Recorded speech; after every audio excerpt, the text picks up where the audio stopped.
ایک اور بات، معاشرے کے اندر گریٹنگز کا معاملہ ہوتا ہے، جب ملیں تو آپس میں کس طریقے سے کوئی سلام کریں یا کیا گڈ مارننگ کہیں، کیا کہیں، صباح الخیر اور مساء الخیر کہیں، کیا کہیں۔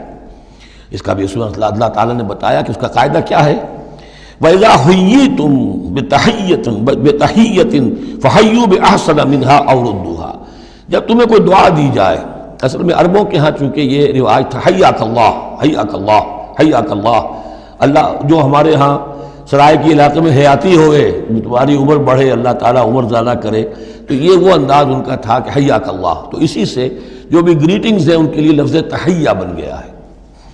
اذا حییتم بتحیۃ، جب تمہیں کوئی دعا دی جائے تو پھر تم بھی دعا دو بأحسن منہا، اس سے بہتر۔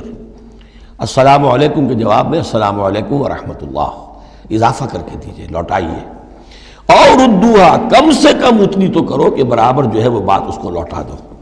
ان اللہ کان علی کل شیء حسیبا، یقیناً اللہ تعالیٰ ہر چیز کا حساب کرنے والا ہے۔ یہ چھوٹی چھوٹی چیزیں بھی جو ہیں ان کی بھی اہمیت ہے، آداب ہیں، انسانی زندگی کے اندر اور معاشرتی زندگی میں حسن پیدا ہوتا ہے، اس سے آپس کی محبت پیدا ہوتی ہے۔ اللہ لا الہ الا ہو، اللہ وہ ہے کہ جس کے سوا کوئی معبود نہیں۔ لَيَجْمَعَنَّكُمْ إِلَىٰ يَوْمِ الْقِيَامَةِ لَا رَيْبَ فِيهِ، وہ لازماً جمع کرے گا تمہیں قیامت کے دن جس میں کوئی شک نہیں۔ وَمَنْ أَصْدَقُ مِنَ اللَّهِ حَدِيثًا، اور اللہ سے بڑھ کر اپنی بات میں سچا کون ہوگا۔